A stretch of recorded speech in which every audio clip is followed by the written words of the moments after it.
Bonjour à tous, bienvenue au public dans la salle de l'Aubette, bienvenue à ceux qui nous suivent sur Internet, Forum européen de bioéthique.eu et pour la première fois aussi les épisodes qui sont disponibles en podcast quasiment dès le soir venu.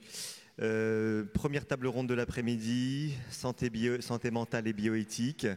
Comment définir la norme d'un être humain tout en nuances? Je vais laisser la parole à Bernard Bertschi, qui est docteur en philosophie, qui a enseigné l'éthique, qui a présidé la Société suisse de philosophie, qui est membre du conseil scientifique, du conseil d'administration et qui est présent à nos côtés depuis le début de l'aventure du Forum européen de bioéthique.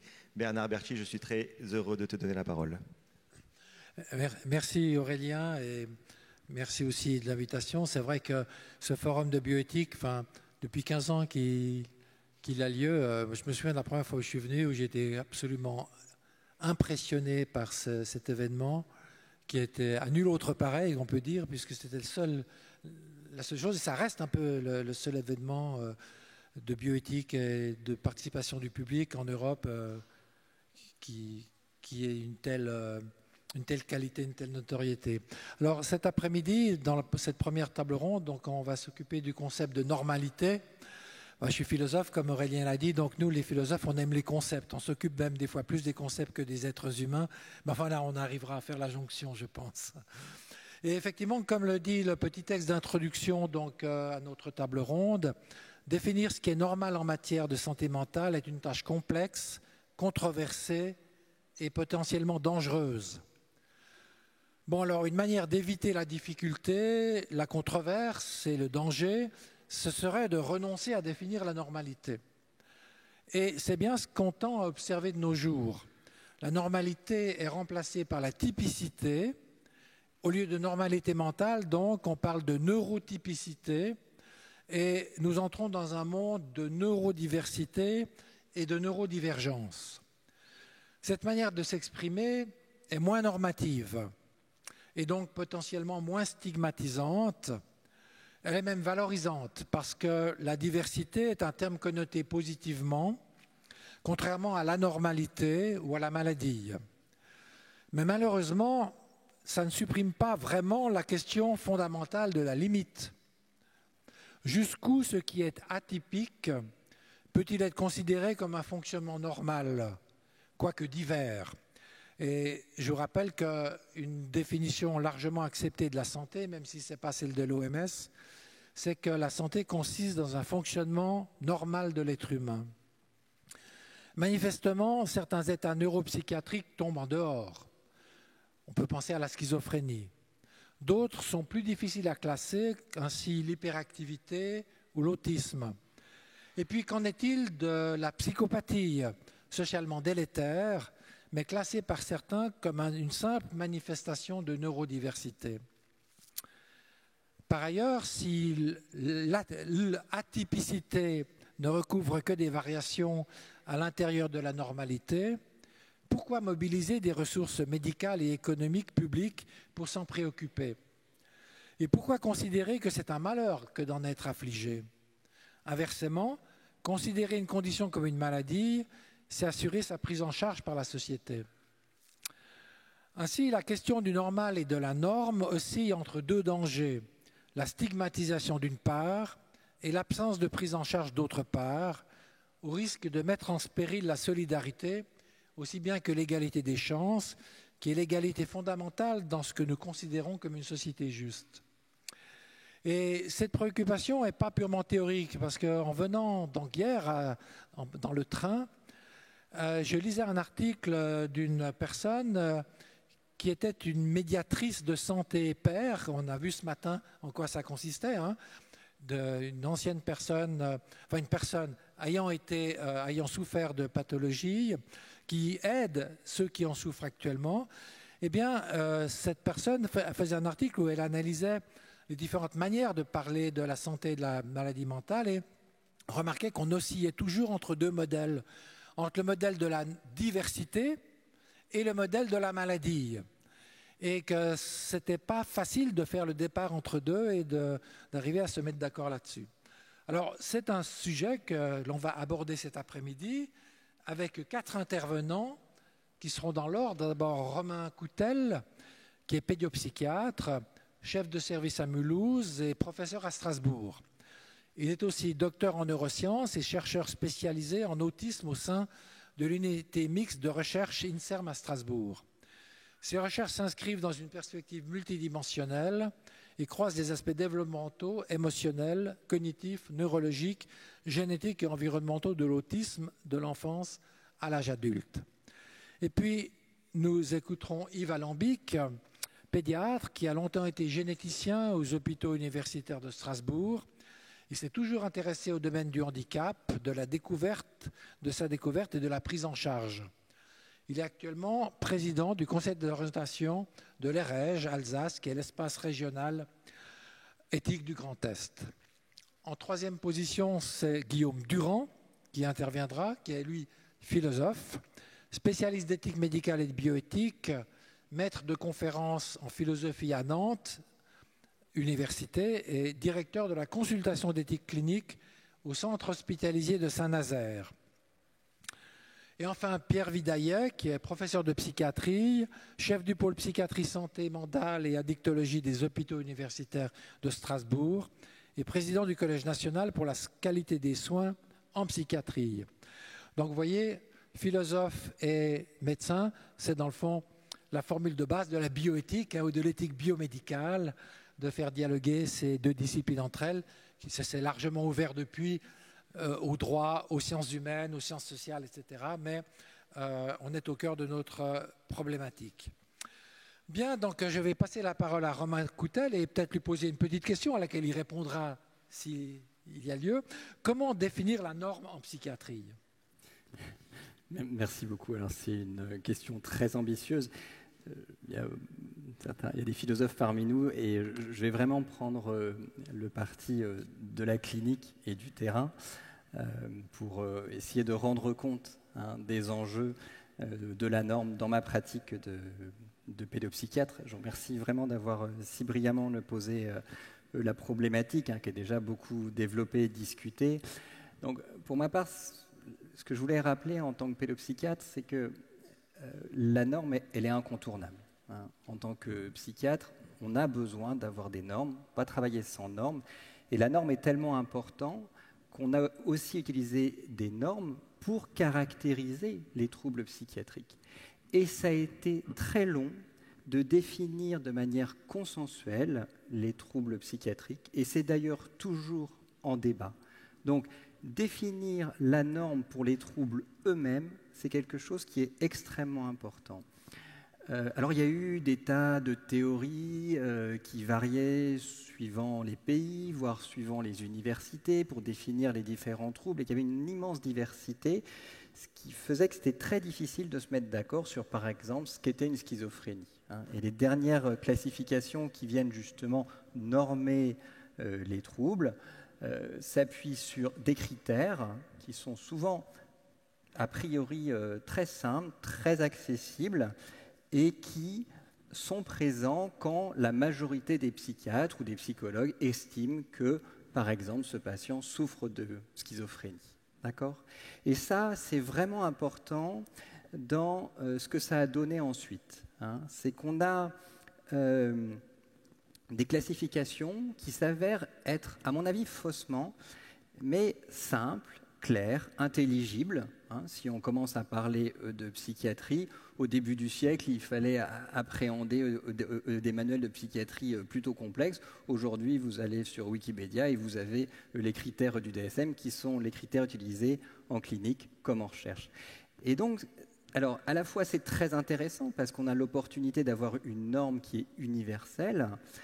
Et en même temps, ces classifications, cette approche de la norme en psychiatrie a vraiment été victime de son succès. Et je crois que c'est vraiment lié à l'intelligibilité des critères utilisés et de la manière dont ils sont présentés.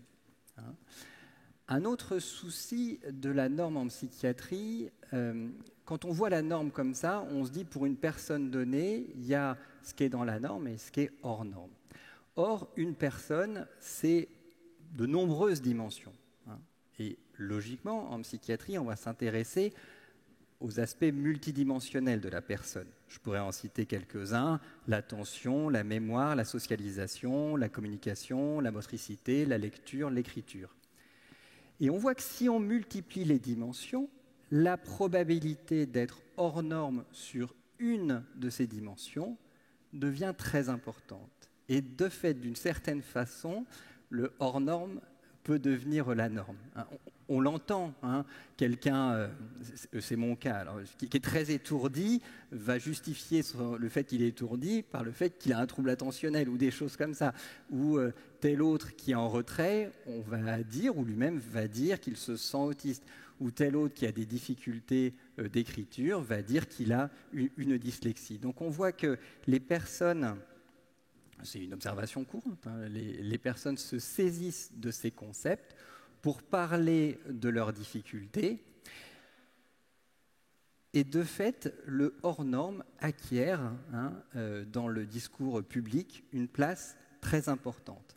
Mais là, la question se pose de savoir, vu que la question c'est vraiment de la norme et du pathologique, savoir est-ce qu'on parle vraiment de troubles et est-ce qu'on parle de pathologie. Et puis il y a la question aussi de la typicité, mais j'y reviendrai. Alors, une manière quand même d'avancer, c'est de rappeler quelques évidences, mais en fait, c'est pas si simple en pratique. C'est-à-dire, pour définir les troubles, comme je vous l'ai dit, on a défini un certain nombre de signes, d'accord ? Mais les signes, vous prenez l'hyperactivité chez l'enfant, vous avez des signes relatifs aux troubles attentionnels, à l'impulsivité ou l'hyperactivité motrice. Mais ce qui me semble très important, c'est de faire comprendre que les signes, ça ne suffit pas. L'enjeu, c'est vraiment le retentissement. Et ça, c'est toujours oublié.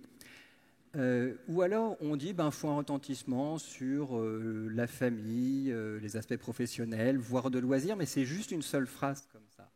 Or, ça mérite... Je sais pas si... Ça marche, là ? Si c'est bon ? Ouais. En tout cas, ça mérite... Non, ça ne marche plus. Ouais.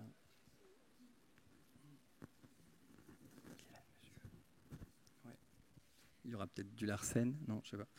Donc, en tout cas, tout ça mérite d'être précisé. C'est l'aspect, le retentissement du trouble dans le quotidien. Et c'est des travaux là, qu'on développe actuellement pour essayer de beaucoup mieux caractériser le retentissement. Et ça permet de limiter, à mon sens, l'intervention de la psychiatrie à ce qui pose le plus problème. Alors, ces aspects du retentissement, ils ont deux faces. Une face qui est finalement assez objectivable, c'est les conséquences du trouble. Alors, moi, ma spécialité, c'est la pédopsychiatrie, donc ça va être les conséquences du trouble dans le quotidien de l'enfant, à l'école, quand il est en famille, quand il est en loisir. Et je vous assure que ces critères-là, aussi simples soient-ils, c'est moins simple dans leur exploration, vont permettre de caractériser la place de la psychiatrie et ce qui n'en relève pas, à la mesure de l'importance de l'impact. Une autre phase de ce retentissement, c'est le retentissement subjectif. Vous pouvez avoir des difficultés en lecture qui ne relèvent pas de la dyslexie et le vivre très mal. Auquel cas, le retentissement subjectif est très fort, malgré le fait que le retentissement objectivable sur vos capacités d'apprentissage, sur votre vie de tous les jours, est finalement minime. Et là, il y a un vrai danger. Il y a un vrai danger parce que ça serait de médicaliser le malheur. Le malheur, la souffrance, ça fait partie de la condition humaine. Et je pense que c'est vraiment important en santé mentale de ne pas tout, on disait psychiatriser avant, et je pense que c'est un terme qui reste intéressant, enfin en tout cas de vraiment circonscrire le cadre de notre intervention. C'est particulièrement important, alors moi il se trouve que je suis un spécialiste de l'autisme, et je ne pense pas, et loin s'en faut, que toutes les personnes qui ont un fonctionnement autistique relèvent d'un trouble, voire d'une pathologie, voire de la psychiatrie. Il y a des personnes autistes qui travaillent, par exemple, en recherche, qui sont mariées, qui ont des enfants. Oui, ils ont un fonctionnement qui diffère de la norme sociétale. Et alors, hein, c'est pas, je dirais, pour moi, en tant que psychiatre, c'est pas mon affaire. Par contre, c'est mon affaire de faire que les personnes autistes qui présentent par moments des difficultés d'adaptation majeures, hein, j'ai suivi régulièrement des adolescents autistes hyper compétents, mais qui traversent des moments dépressifs extrêmement sévères et qui veulent se suicider. Donc là, il s'agit à ce moment-là d'intervenir, de leur permettre de dépasser ce moment et de retrouver une vie. Et pas mal d'exemples où ça s'est très bien passé, de personnes qui sont finalement sorties du champ de la psychiatrie. Ils sont toujours autistes, bien sûr, mais dans leur vie, ils ne ressentent pas d'impact au niveau subjectif, mais ils en ont aussi très peu au niveau objectif. Tout ça, c'était pour vous montrer comment, en pratique clinique, comme en recherche d'ailleurs, l'enjeu, c'est vraiment de croiser certes le normal du pathologique, mais aussi la diversité dans la norme. Hein. C'est croiser ces enjeux de neuroatypicité, de troubles et de pathologie et de la norme. Et je pense que si on commence à distinguer des différents niveaux, c'est ainsi qu'on pourra penser des politiques de santé qui ne soient pas trop ambitieuses, hein, qui ne mettent pas tout dans le champ de la psychiatrie ou de la santé mentale, et qui respectent la diversité sans être stigmatisantes. Enfin, je pense que c'est vraiment un équilibre extrêmement dynamique. En tout cas, c'est ce que nous, on cultive en clinique, c'est ce qu'on vise. Je ne vous dis pas qu'on y arrive tous les jours, mais c'est vraiment ce qu'on vise. Et je trouve que ceci nous permettrait d'éviter des situations catastrophiques où, par exemple, au nom de l'inclusion, on va accueillir des enfants, enfin, on prétend accueillir à l'école des enfants autistes avec des troubles du développement intellectuel très sévères et rien n'est adapté. Du coup, ils sont exclus et ils se retrouvent à la charge de leurs parents. C'est une problématique qu'on rencontre malheureusement extrêmement souvent. Donc vous voyez que des enjeux sur la norme qui peuvent apparaître au préalable très théoriques comme ça ont des impacts dans la vie des gens qui sont très importants. Voilà, je m'en tiendrai là pour passer la parole aux collègues.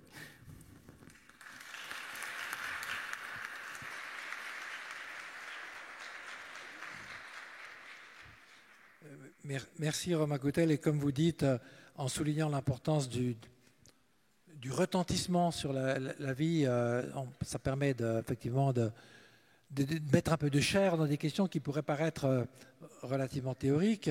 Vous avez aussi souligné quelque chose que j'ai trouvé intéressant, c'est le risque de médicaliser le malheur et en même temps, et ça va peut-être dans la même direction, le fait que l'on parle de ces difficultés en termes psychiatriques, hein, où je suis autiste, enfin, des fois c'est des plaisanteries, mais des fois c'est plus sérieux que ça. Et je me demande si ça ne participe pas de ce phénomène qui est l'augmentation du nombre de diagnostics des maladies psychiatriques qu'on observe. Et justement, Yves Alambic, je vais vous passer la parole et en vous posant un peu la question suivante, c'est qu'on observe une telle augmentation, notamment chez les enfants. Il y a de plus en plus d'enfants qui sont diagnostiqués comme étant souffrant d'hyperactivité ou de formes d'autisme plus ou moins sérieuses. Est-ce que c'est vraiment une augmentation ou bien simplement qu'on assiste à un changement de norme et au fait que, évidemment, si on baisse le seuil d'une norme, on aura plus de personnes qui seront diagnostiquées de cette façon-là? C'est bien, je crois que vous avez tout dit. C'est exactement ça. Donc moi, je remercie les organisateurs et Aurélien Benouali d'avoir invité un pédiatre à participer à cette session qui est très philosophique. Hein. Moi, j'interviendrai à un niveau plus pédiatrique. Parce que dans mon expérience, effectivement, il me semble qu'il y a un changement très important en cours dans la réflexion sur la santé mentale des jeunes, aussi bien pour le diagnostic que pour l'accompagnement. Alors moi, ce que je souhaite évoquer, c'est effectivement la notion des troubles du neurodéveloppement, et en particulier le trouble de l'attention avec ou sans hyperactivité et impulsivité, qu'on appelle en France le TDAH ou AHDH aux États-Unis. Alors c'est un sujet qui me préoccupe parce qu'il est devenu effectivement quasiment épidémique et un véritable problème de santé publique. Alors c'est un phénomène de mode avec cette notion de trouble du neurodéveloppement au XXIe siècle, depuis les années 1990, on peut dire, après un XXe siècle où l'importance du psychisme et de l'inconscient avait été si marquant? Est-ce qu'il y a un changement de représentation de ce qu'est un enfant, qui est un être de langage, où la vie psychique et l'inconscient à sa place, dans sa complexité, avec le neurobiologique et le social? Et une question un peu difficile, c'est veut-on devenir une société calquée sur ce qui se passe en Amérique, avec des enfants contrôlés sur ce plan, par exemple, pour être admis à l'école? Sommes-nous fascinés par ce qui se passe aux États-Unis? Comment puis-je comprendre qu'actuellement, plusieurs enfants d'une même famille soient tous atteints à des degrés divers, l'un avec une dépression, le second ou la seconde avec des troubles des apprentissages divers, qu'on appellera dysorthographie, dyslexie, graphie, praxie, et le troisième TDAH dans une même famille? Doit-on réellement passer de symptômes à la notion de handicap, puisqu'on aboutit souvent à devoir faire un dossier pour la maison départementale du handicap pour obtenir en France un accompagnement psychothérapique ou un accompagnement à l'école par une auxiliaire de vie scolaire? Alors, revenons un peu sur tout cela. Qu'est-ce qui perturbe le processus de développement cérébral? Les troubles du neurodéveloppement sont définis au sein du manuel américain de diagnostic et de statistique des maladies mentales, le DSM-5. Ils se caractérisent par une perturbation du développement cognitif ou affectif de l'enfant qui entraîne un retentissement important sur le fonctionnement d'adaptation scolaire, sociale et familiale. Il regroupe les handicaps intellectuels, les troubles de la communication, du spectre autistique, les troubles des apprentissages, et on y inclut le TDAH. La perturbation de ces processus de développement du cerveau conduirait à un trouble du neurodéveloppement dans une ou plusieurs de ces fonctions cérébrales. En fait, le TDAH toucherait, selon les dernières études épidémiologiques, 6% des enfants, et des textes officiels rendent compte de leur existence. Avec le projet gouvernemental des 1000 jours, les interventions précoces sont censées améliorer la trajectoire de développement de ces enfants. Et le TDAH est qualifié de trouble neurobiologique, caractérisé par l'association des 3 symptômes à des degrés variables, un déficit de l'attention, une hyperactivité, une impulsivité. Et on décrit avec cela des enfants qui sont intolérants à la frustration, plus irritables avec un sommeil difficile, des difficultés scolaires, une démotivation, des comportements d'opposition, de colère, d'agressivité, des conflits avec les camarades. On ne peut que constater un développement exponentiel de diagnostic posé à partir de la constatation, et souvent à l'école, de ce type de trouble du comportement peu spécifique en fait. Or, certaines études, en particulier américaines, affirment qu'il s'agit d'un trouble associé à des anomalies structurelles ou fonctionnelles du cerveau, et ceci justifierait, pour ces études, une prise en charge précoce psychothérapique de type très particulier, qu'on appelle cognitivo-comportementale, et médicamenteuse par des dérivés des amphétamines. C'est ce qui se passe aux États-Unis, où on évoque le chiffre de 10% des enfants et adolescents traités actuellement par méthylphénidate ou Ritaline dans certains États américains. Des enseignants peuvent même réclamer la prise de ce médicament pour garder un enfant dès la maternelle en classe. En France, nous en sommes à 0,7% d'enfants traités, avec un doublement en 10 ans. Alors, je parlerai tout d'abord 2 exemples d'un enfant de 8 ans, intelligent, que les parents m'amènent parce que son comportement est devenu difficile, voire insupportable, aussi bien à l'école qu'à la maison, avec de la souffrance pour l'entourage familial. Après des années de consultation de psychologues en privé, dans des centres pour des troubles du comportement, des difficultés à s'adapter à l'école et dans sa famille, on pose le diagnostic de TDAH. Et alors on décide de mettre en place un traitement médical, la Ritaline, qui améliore les symptômes que présente l'enfant dans le milieu social.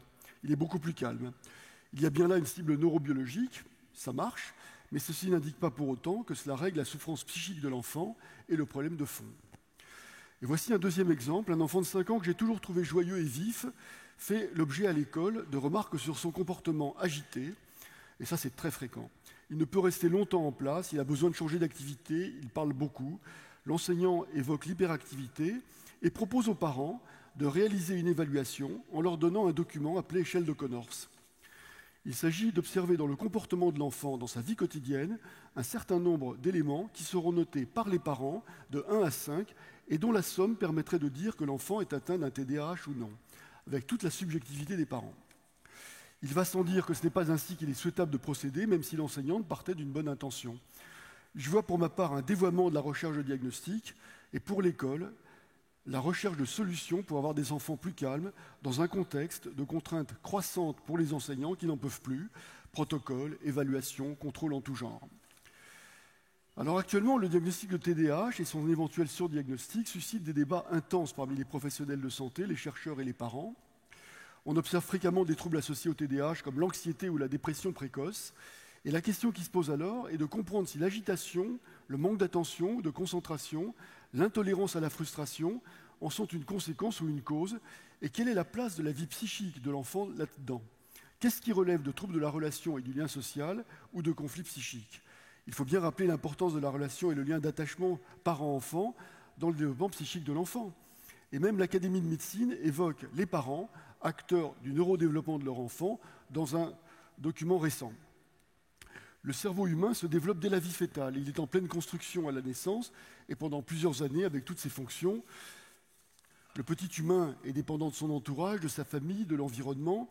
Il y a des facteurs biologiques et génétiques, mais également sociaux et environnementaux qui vont intervenir dans sa maturation progressive, qui est plus ou moins rapide avec des étapes bien connues des pédiatres. On ne pourrait donc pas définir un trouble comme réduit au neurobiologique sans l'associer d'une part au développement du psychisme de l'enfant, et chaque enfant a son rythme de développement et de maturation psychique propre, et d'autre part, il convient de rappeler les facteurs de risque sociétaux et sociaux que sont la pauvreté, les carences éducatives, la situation familiale, la surexposition aux écrans et aux vidéos, avec un flot qui peut être verbal et continu sans que l'enfant puisse jamais intervenir là-dedans de manière précise. En face à face. On observe davantage d'enfants en difficulté de façon générale dans la société et les services de pédopsychiatrie débordent, comme les CMP et les CMPP, alors que le nombre de pédopsychiatres est au plus bas actuellement. Je crois qu'on en a à peu près 600. Bernard Gols, pédopsychiatre bien connu, évoque la notion d'enfant non conforme et le risque de pathologisation de l'enfant dans une société elle-même agitée et troublée. Comme il le dit, plus une société est agitée, moins elle tolère les enfants agités, mais plus elle crée les conditions de leur agitation. Et un mot pour insister sur des diagnostics faits tôt dans la vie et qui enferment les enfants, dits autistes à l'âge de 2 ans, dysphasiques, etc., d'une manière qui est parfois déréalisante. Alors à la question « Comment définir la norme d'un individu ?» je remarquerai ceci. On parvient difficilement à trouver une limite nette entre une variation normale de tous les symptômes que j'ai décrits auparavant et un trouble pathologique authentique, et je rejoins Romain Coutel. Aidons-nous alors de Canguilhem, grand philosophe de la médecine. Il insiste sur la subjectivité du pathologique et il change de perspective et quitte l'approche scientifique pour adopter le point de vue subjectif du malade. C'est l'expérience du sujet individuel qui compte en premier avant d'être une catégorie scientifique. Le normal et le pathologique ne peuvent être définis de manière purement quantitative ou statistique, comme le fait le DSM-5 américain, ce manuel de statistique. L'individu normal est une fiction. Il n'existe pas comme tel, il n'y a que des variations de la norme et tout le monde n'a pas les mêmes besoins singuliers. Car contrairement à la machine, l'homme est capable de surmonter ses faiblesses. Il peut tomber malade et s'en sortir. La norme chez un individu est liée à la capacité de l'organisme à s'adapter et à maintenir son intégrité dans un environnement changeant. Il existe tout un éventail de possibilités permettant à un individu de s'adapter et d'instituer ses propres normes. Au niveau de la société, les critères de ce qui est normal ou pathologique varient en fonction des normes culturelles et sociales. Et ce qui est considéré comme pathologique dans un contexte peut être perçu comme une variation normale dans un autre contexte et pour un autre individu. La santé et la maladie ne sont pas des états objectifs, mais des jugements de valeur à l'échelle individuelle qui peuvent influencer les décisions médicales et les traitements proposés. Et c'est pourquoi on ne peut imposer de normes rigides à chacun. La conformité n'est pas la normalité. Alors on peut légitimement se poser quelques questions. On peut déjà se poser la question des critères du DSM-5 qui est tout puissant dans le monde actuellement. Quelle est la limite pathologique entre un enfant plein de vie et un enfant trop agité mais qui gêne beaucoup les autres? La séparation neurobiologique versus environnement n'a pas vraiment de sens. Ce diagnostic de TDAH et de troubles neurodéveloppementaux sont en voie de médicalisation excessive, je pense, et y interviennent, et il faut vraiment le souligner, des enjeux financiers avec les laboratoires pharmaceutiques qui font des campagnes de marketing auprès des associations de parents, qui utilisent des flyers pour inciter à traiter des patients. J'ai récemment reçu un document, le Medikinet, pour avoir un enfant plus calme. Les laboratoires exercent une influence significative sur la pratique de prescription des médecins. On peut même penser que certains critères du DSM-5 sont créés pour permettre à des laboratoires de vendre. Je peux citer différentes choses. Le taux de diagnostic varie considérablement d'un pays à l'autre, suggérant que des facteurs culturels et sociaux influencent le diagnostic. Et je prendrai l'exemple d'un voyage en train, avec des enfants de 2 à 5 ans, au Japon, aux États-Unis, en Italie ou en France. Et le bruit et l'activité agitée engendrés, ils sont complètement différents. La réflexion concernant les liens d'attachement précoce, la qualité des soins précoces, représente un enjeu de santé publique et d'éducation parentale, justifiant de soutenir les réseaux de protection maternelle et infantile, les lieux d'accueil parents-enfants et les maisons vertes. Et il convient de prendre en compte l'enfant dans son environnement, ses difficultés psychiques et de développement. Je crois qu'il faut se souvenir de ce que c'est qu'un enfant. Comme disait François Zolto, l'enfant devenant, allant et devenant. Mais une fois établi, que proposer quand il y a un tel retentissement sur la vie de l'enfant, sa scolarité et sa famille? Afin de rester dans la norme sociale et la vie de collectivité, la scolarité, comment soulager la souffrance de l'enfant et de son entourage? Comment réfléchir à la place psychique des symptômes qu'il donne à voir et donner une place aux psychothérapies prenant en compte l'enfant dans sa globalité, alors qu'il y a si peu de pédopsychiatres et de psychologues et que ce n'est pas remboursé? Et l'administration de médecine phénidate doit, selon moi, rester limitée à des indications bien précisées. Mais attention, le développement de tous ces médicaments touche à présent les adultes qui se découvrent TDAH à l'âge adulte de manière également exponentielle. Pour conclure, dans notre société, quelle est la norme sociale? Quels sont les jugements de valeur en cours actuellement? L'enfant est-il un objet ou un sujet dans son comportement? Les symptômes que présente l'enfant ne sont-ils pas les signes d'un malaise dans la société? Quelle est la signification de l'augmentation considérable de la fréquence de ces troubles? La part de la surexposition aux écrans, de certains réseaux sociaux, le zapping permanent, les difficultés d'éducation, d'apprentissage de l'effort, de la ténacité, de moments de calme, voire d'ennui, si utiles à la créativité, jouent un rôle dans ces troubles pour beaucoup d'enfants de notre société, ainsi que la situation de la famille qui se décline sous de multiples formes, en particulier monoparentales, et les conditions de vie. Alors, notre jeunesse souffre-t-elle plus que les générations précédentes? Mais où voit-on une évolution positive de la prise en compte des difficultés de la jeunesse à vivre dans notre société? La diversité des comportements de l'enfance fait partie de sa richesse et de sa créativité. Il ne faudrait pas l'uniformiser, le conformer dans un modèle simplificateur. Enfin, cet enfant, aujourd'hui défini socialement par son TDAH, vers quel avenir va-t-il? Devra-t-il toute sa vie, pour rester dans l'anormalité, prendre des médicaments? Je vous remercie.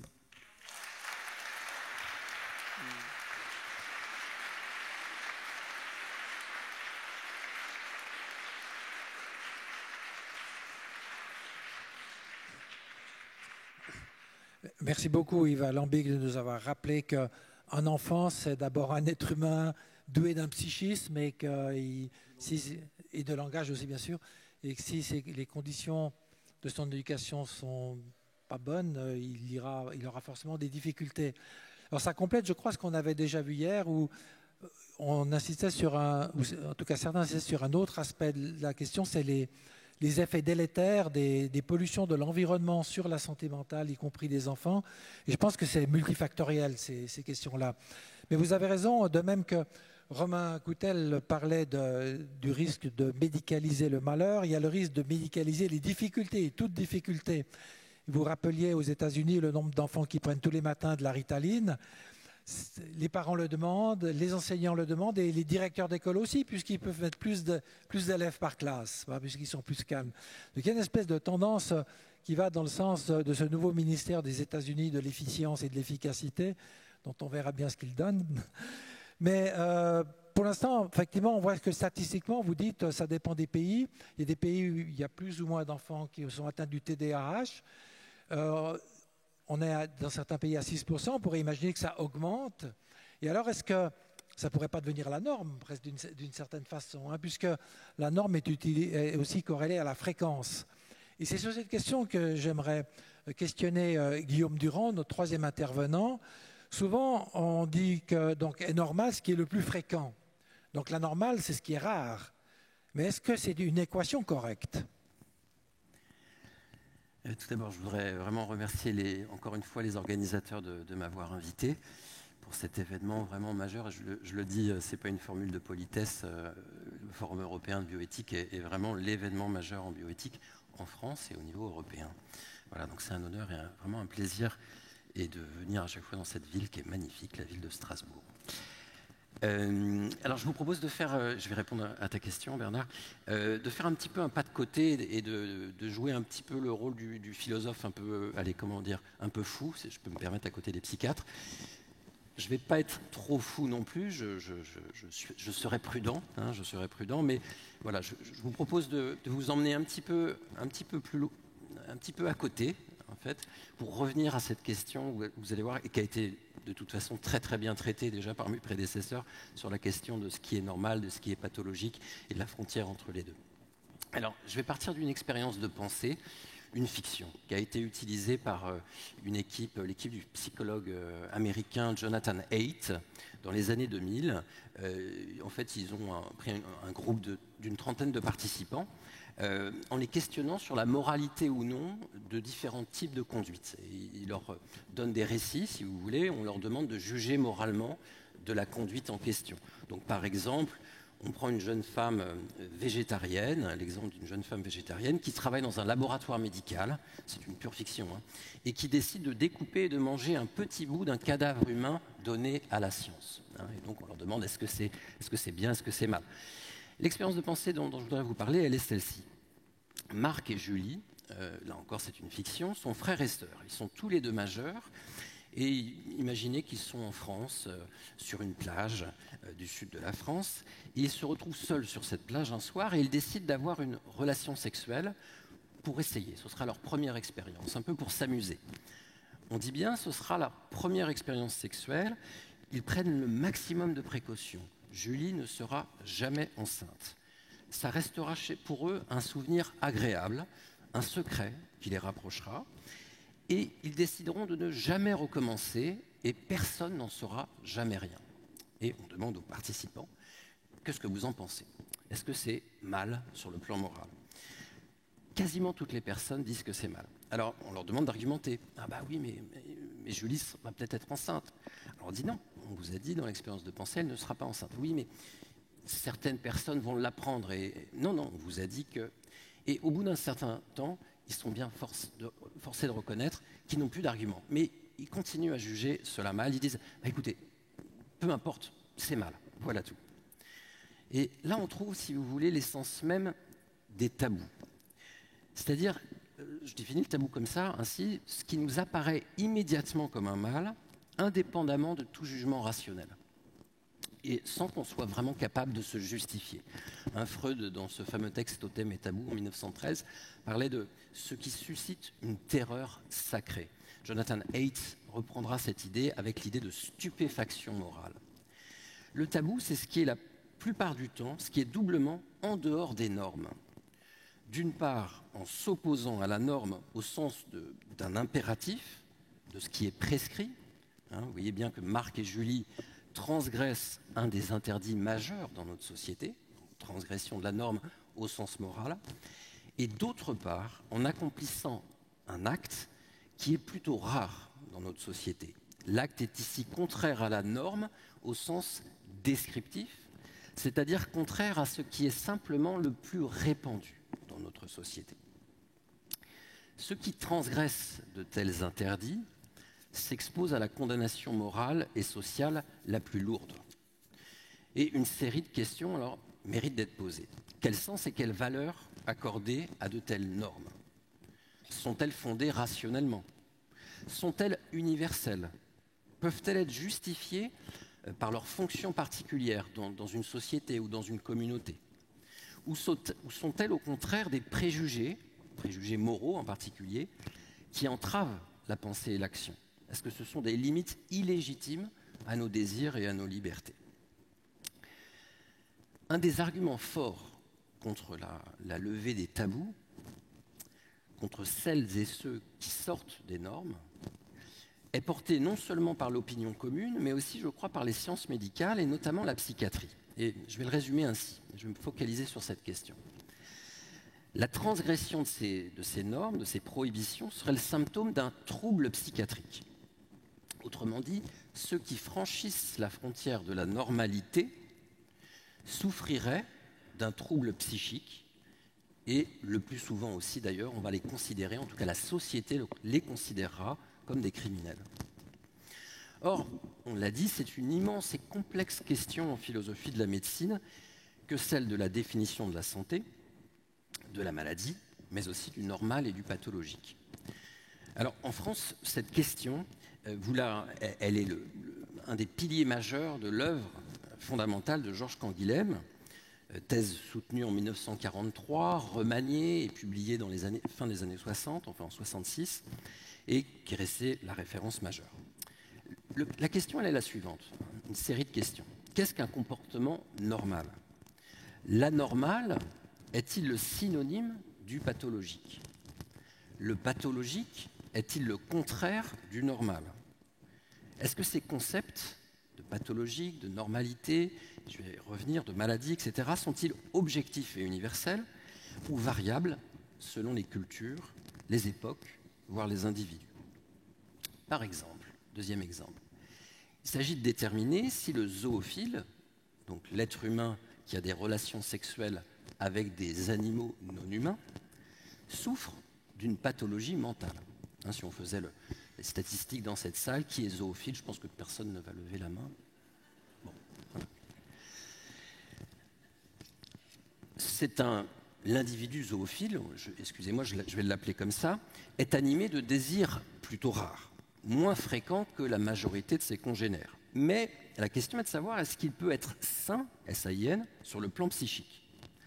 Ne pas être dans la norme, au sens descriptif de ce qui s'écarte de la moyenne statistique, soit encore la normale, ne signifie pas nécessairement qu'on souffre, alors ni qu'on souffre d'une maladie, le pathologique, ni qu'on soit mauvais ou encore malheureux sur le plan moral.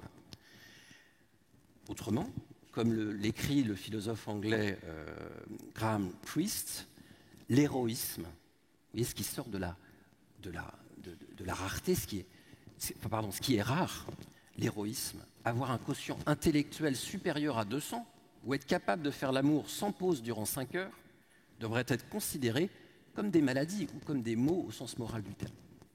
Ce qui est rare n'est pas nécessairement un mal au sens moral, mais aussi au sens médical.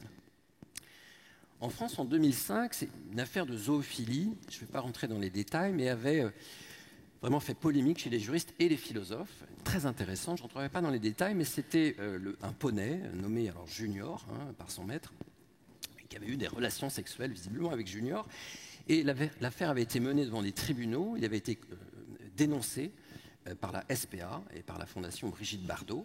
Je ne sais pas comment ils ont appris qu'il y avait eu une relation sexuelle entre Junior et Gérard X, je vais l'appeler comme ça, d'accord, mais bon, voilà, il a été dénoncé. Et c'est ce qui va, en 2005, remettre en France au goût du jour la condamnation d'un acte sexuel avec un animal non humain. Mais ce qui est intéressant, c'est que alors la justice française a condamné Gérard X à 2 000 € d'amende, à se séparer de Junior, à jamais. Junior a été placé dans une famille d'accueil, et à ne plus jamais, je ne rigole pas, avoir d'animal chez lui. Même un poisson rouge, Gérard n'avait plus le droit. Plus d'animal chez lui. Ça, c'est la justice française. Mais le fait est que la justice a condamné Gérard, mais l'a reconnu comme tout à fait responsable et autonome sur le plan décisionnel. On n'a pas du tout reconnu que son action était pathologique au sens médical du terme. Il n'est pas allé dans un hôpital psychiatrique, bon, etc., etc. En France, en réalité, nous sommes souvent les victimes de ce que le philosophe Ruénogien appelait l'argument sociologique. Pour évaluer la réalité d'un consentement, ou pour évaluer l'autonomie décisionnelle d'un individu, on rapporte sa conduite à ce qu'une personne dite normale ou rationnelle ou non contrainte pourrait vouloir. On va dire, j'avance un peu plus rapidement, une personne normale qui aurait toute sa tête, présumons-nous, ne pourrait pas de manière libre et éclairée vouloir se prostituer, être mangée par son copain, entretenir une relation amoureuse avec une chèvre, rêver d'être un acteur porno, etc., etc. Une personne dite normale devrait vouloir se marier, avoir des enfants, faire des études supérieures de médecine, de droit, être propriétaire d'une maison avec un jardin, etc., etc. Or, vous voyez bien que l'écart par rapport à ces normes ne constitue pas en lui-même, sans fondement scientifique assuré, un véritable argument en faveur d'une pathologie mentale. Et à l'inverse, être dans la norme n'implique pas qu'on soit sain sur le plan psychique. Regardez le dernier résultat des élections américaines. C'est une preuve de ce fait. Avec Canguilhem, j'essaie de résumer, on pourrait soutenir que la santé mentale, c'est la capacité d'instituer des relations avec le milieu, des normes de vie qui permettent de s'adapter à celui-ci et aussi d'en changer. Chez Canguilhem, il y a l'idée qu'être en bonne santé, c'est être malade, mais être capable de se relever. C'est-à-dire, être en bonne santé, c'est pouvoir tomber malade et s'en relever. Dans la vie pathologique, au contraire, l'individu s'enferme, sans qu'il y ait une différence de nature, bien sûr, dans un milieu de vie restreint et rigide. Je rejoins tout à fait, mais une autre manière de le dire, ce que vous avez dit tout à l'heure. Le moindre événement dans cette vie pathologique devient une montagne infranchissable, un gouffre, je crois, dans lequel le sujet va chuter encore plus. La vie pathologique réduit la liberté, les possibilités d'action et d'invention du sujet. La fixation donc du comportement de l'individu à une norme unique, un milieu de vie déterminé et restreint, voilà ce qui caractérise le pathologique, je crois, selon Canguilhem. Pour conclure, la norme, c'est souvent, pas toujours, une entrave à notre liberté et à notre créativité, à la multiplicité des conceptions de l'existence. Sans nier, et sans jamais nier, l'existence des troubles psychiques, des souffrances majeures occasionnées par ceux-ci, chez les individus, chez leurs proches, sans nier la légitimité et l'importance du soin médical et du prendre soin à leur égard. Je crois que l'un des enjeux majeurs de la bioéthique aujourd'hui, c'est de savoir reconnaître et de distinguer quelles conduites sont en effet pathologiques et quelles conduites sont le fait d'individus libres et autonomes. Et c'est cette capacité à reconnaître l'autonomie, en particulier décisionnelle, qui nous permettra de construire une démocratie pluraliste. Pour terminer, ma dernière phrase, ce sera une sorte de paraphrase de Georges Canguilhem. La santé, on pourrait dire ajouter mentale, désigne non pas seulement la capacité du sujet à s'adapter à la société telle qu'elle est, mais la capacité à vivre selon ses propres normes de vie, la capacité à s'approprier les normes sociales existantes, non seulement en y adhérant, mais aussi éventuellement en les contestant, en y résistant et en les réinventant. Je vous remercie.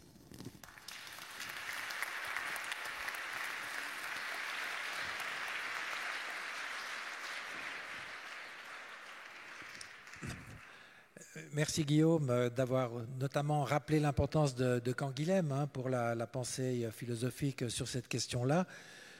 Et puis tes conclusions en fait rejoignent aussi, comme tu l'as signalé, celles d'Yves Alambic et de Romain Coutel. Dans le fond, c'est le retentissement sur la vie qui permet de distinguer la pathologie de la non-pathologie. La norme, dis-tu aussi, est une entrave à la liberté. C'est vrai aussi dans le sens où personne ne veut être anormal, ni être considéré comme tel, et donc on a une espèce d'injonction à être normal. Alors, qu'est-ce qu'il faut penser de cette injonction? Est-ce qu'elle est normale elle-même, au deuxième degré, ou est-ce qu'elle est délétère? Je vais passer la parole à Pierre Vidaillet, qui va peut-être répondre à cette question. Merci beaucoup. Merci aux organisateurs de m'avoir invité à participer à cette table ronde sur la santé mentale qui nous importe beaucoup, évidemment, aussi en psychiatrie. Et en psychiatrie comme en médecine, la norme, elle fait souvent appel à la moyenne et aux autres statistiques. Alors, la méthode de recherche de base du moyennisme consiste à regrouper un grand nombre d'objets pour les analyser et recueillir les données et les analyser.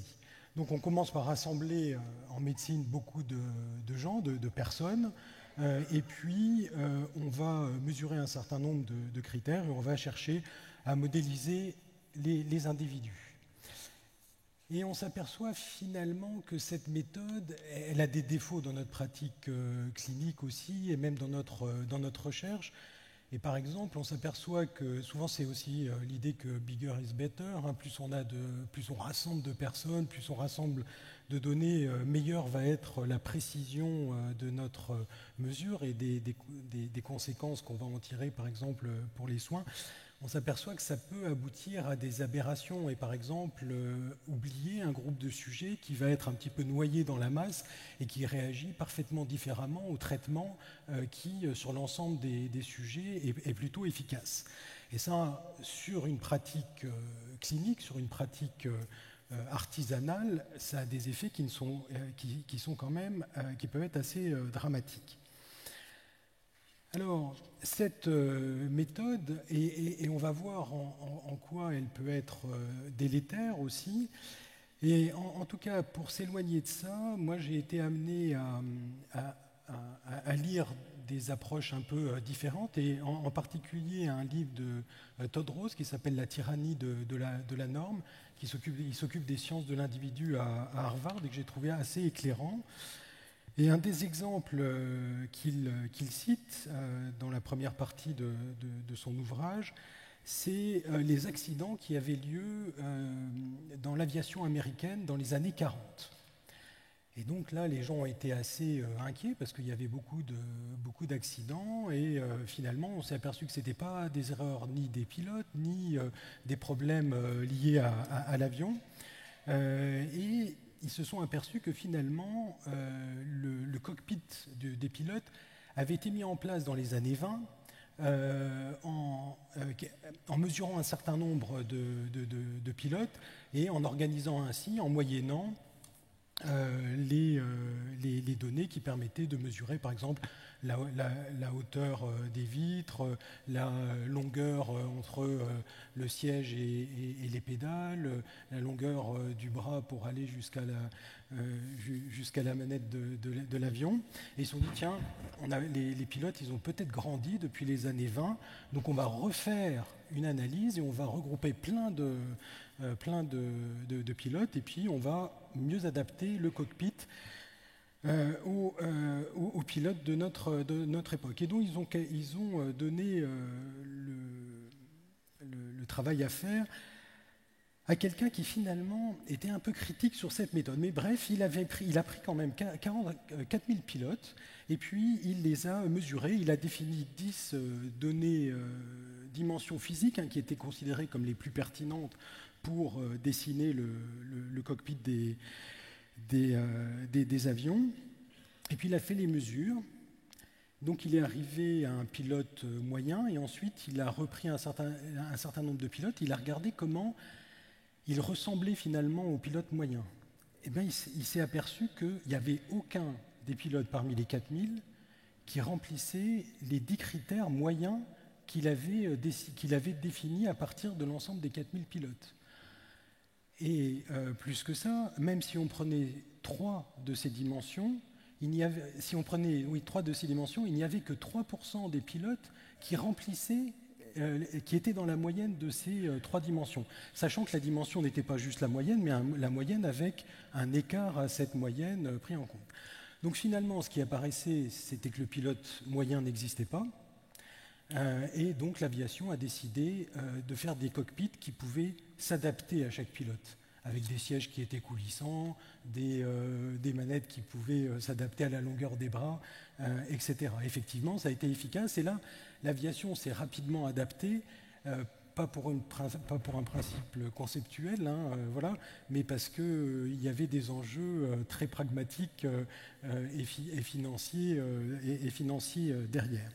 Alors, effectivement, on s'aperçoit que cette technique de la moyenne peut aboutir à des décisions assez catastrophiques. Alors, je prendrai l'exemple du basketball, parce que dans l'équipe des Knicks de New York, par exemple, il y avait un entraîneur dans les années 80, je crois, qui s'est dit, moi, pour faire comme on a de l'argent, je vais prendre les joueurs qui scorent en moyenne le plus de toutes les équipes. Et donc, il a construit son équipe en se disant, tiens, moi, voilà, avec les meilleurs scoreurs, je vais faire l'équipe qui va gagner. Donc il fait ça, et effectivement, les Knicks ont perdu 66% de leurs matchs et ont perdu pendant 4 saisons. Donc je pense qu'il a été remercié. Ce qui apparaît finalement, c'est que pour faire une équipe qui gagne, il faut analyser un peu plus profondément les caractéristiques qui sont les caractéristiques du talent du basket, et qui sont plurielles, qui sont multifactorielles. C'est pas seulement le fait de mettre des paniers, mais c'est aussi la capacité à prendre des rebonds, à faire des passes décisives, etc. Donc là, on voit que finalement, l'utilisation des moyennes, quand elle est trop moyennée sur un ensemble d'emblée, ne fonctionne pas. Et donc, plutôt que de moyenner et puis de classer, il vaut mieux observer et puis ensuite classer éventuellement les individus. Alors, ça, c'est le principe du fait que c'est pluriel, que les représentations finalement sont multiples. Alors ensuite, il y a un autre principe qui est vraiment important et qui me plaît beaucoup puisqu'il concerne le contexte. Et l'exemple qu'on peut prendre, c'est celui des traits de personnalité. Alors il y avait un combat assez important pendant longtemps entre les tenants des traits des personnalités qui allaient permettre de définir le comportement d'un individu, quel que soit le contexte. Et puis les autres, c'était plutôt les situationnistes, comme un peu dans l'expérience de Milgram, où finalement c'est la situation qui va influencer de façon très majoritaire le comportement des personnes. Alors c'est beaucoup les personnes qui travaillaient sur les traits qui ont pris le devant de la scène, parce que ça permettait quand même de plus précisément prédire à l'échelon individuel ce qui allait se passer. Et puis là il y a un scientifique de Washington, Yoshi Shoda, qui a mis un petit peu ces affirmations en cause et qui finalement a montré que ni les uns ni les autres n'avaient raison, mais que le contexte était très, très important pour savoir comment les gens... et allait influencer de façon importante la façon dont les personnes allaient se comporter. Il a étudié un certain nombre d'enfants sur les critères d'introversion et des enfants et des jeunes adolescents de Boston, et puis sur la question de l'introversion et de l'extraversion. Et il a montré effectivement que les façons de se comporter des enfants étaient très variables en fonction du contexte. Ce n'est pas pareil à la cantine que dans la cour de récréation. Et finalement, si chacun regarde autour de soi, on peut dire que quelqu'un est plutôt radin dans ses dépenses personnelles à la maison, et finalement, il va donner beaucoup à des grandes causes, par exemple. Donc on voit bien aussi que là, la personnalité, elle va se manifester de manière différente aussi d'un contexte à l'autre. Le dernier principe, c'est celui du principe du parcours. En médecine, et ça a été signalé, enfin le docteur Alambic l'a souligné par rapport au mode de développement des enfants qui sont quand même très variables pour aboutir, chacun à son individualité. Ça a été montré par exemple pour l'acquisition de la station debout. Pendant longtemps, en fait, l'idée c'était qu'il y avait un certain nombre d'étapes qui étaient nécessaires et que si les enfants ne remplissaient pas les étapes, c'est peut-être qu'il y avait un souci sur le plan neurologique, qu'il fallait y être attentif, en particulier le temps de la réaptation, etc. Et puis, il y a Karen Adolphe, je crois, qui a observé des enfants dans leur individualité, et elle a montré qu'il y avait 25 parcours différents dans nos sociétés blanches d'Europe de l'Ouest, etc. Et donc là, on voit déjà la diversité des parcours pour arriver au même comportement nécessaire. Et en 2004, il y a un anthropologue, David Tracer, qui lui a regardé, qui a travaillé sur des populations de Papouasie. Et là, il a été très surpris d'observer que les enfants ne rampaient jamais. Et par contre, ils utilisaient, pour se déplacer, ils étaient assis, puis ils se traînaient un petit peu sur les fesses comme ça.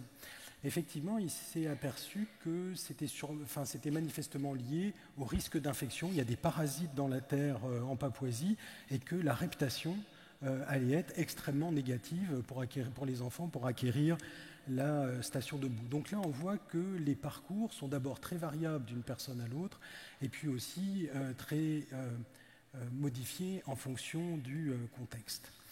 Donc tout ça pour dire qu'effectivement, aujourd'hui, en tout cas dans notre pratique clinique, on a tout intérêt à être attentif à cette tyrannie de la norme, et pas seulement en médecine, je dirais, mais dans l'ensemble des sociétés humaines et des comportements, parce qu'on va sinon rapidement en voir les conséquences.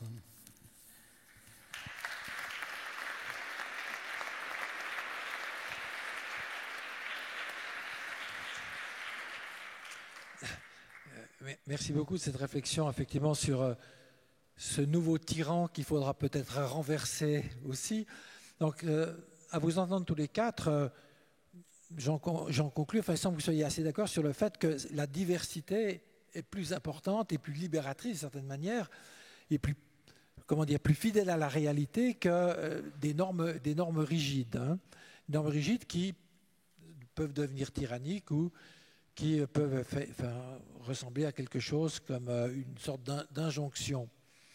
Alors, bon, est-ce que si je vous disais, après vous avoir écouté, dans le fond que la seule norme accessible, la seule norme, je veux dire, justifiée, c'est celle du retentissement sur la vie du patient, vous pourriez être d'accord ou est-ce que vous aimeriez nuancer les choses? Je vais vous passer rapidement la parole à chacun d'entre vous avant qu'on passe aux questions de la salle.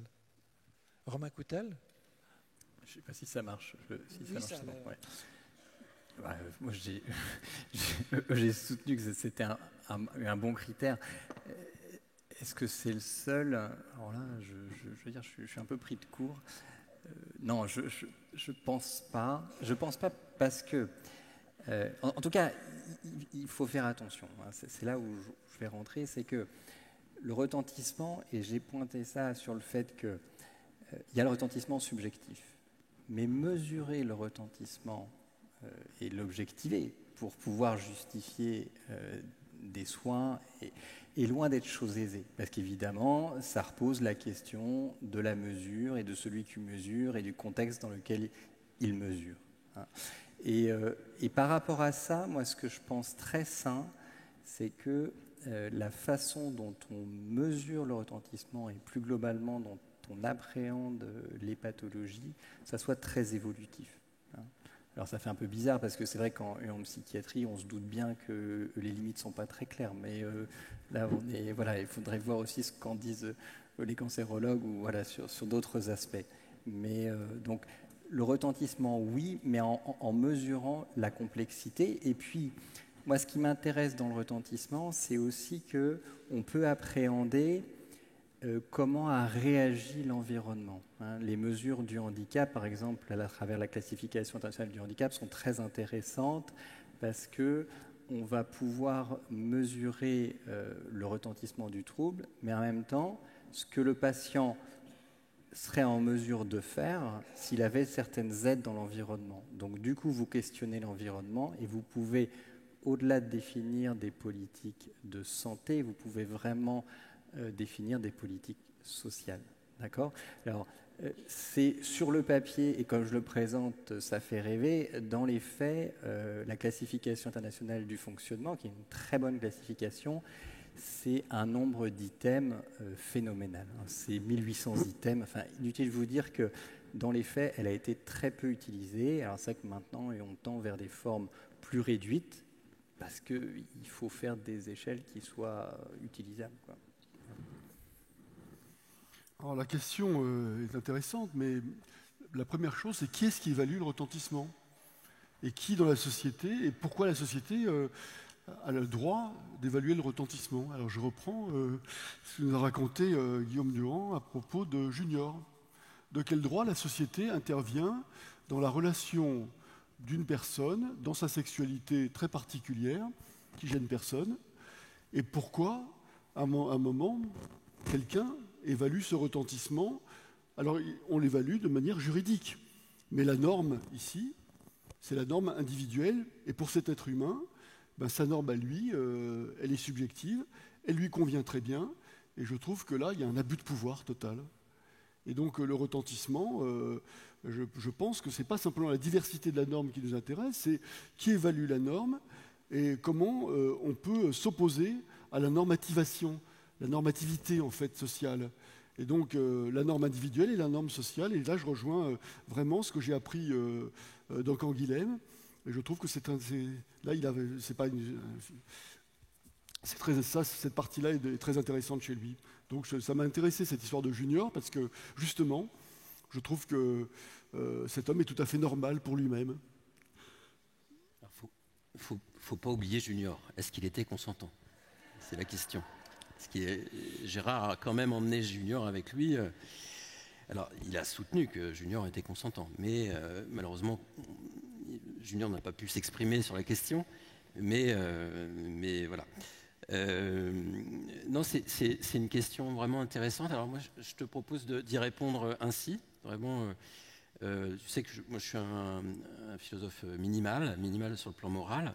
Et donc là, il y a la question des devoirs envers soi-même. Et pour aller dans votre sens, l'idée, vous voyez qu'il y a des actions qui ne concernent que moi, ma relation à mon corps, à mon esprit. Eh bien, vous ne devriez pas, la société ne devrait pas juger moralement ses conduites. Et on peut prendre l'exemple, alors on va quitter Junior, mais on va prendre l'exemple de l'onanisme, c'est-à-dire de la masturbation, jusqu'au milieu du 19e siècle, voire même peut-être encore un peu aujourd'hui. On a condamné, non seulement sur le plan moral, mais aussi sur le plan médical, l'onanisme, la pratique de la masturbation. Bon.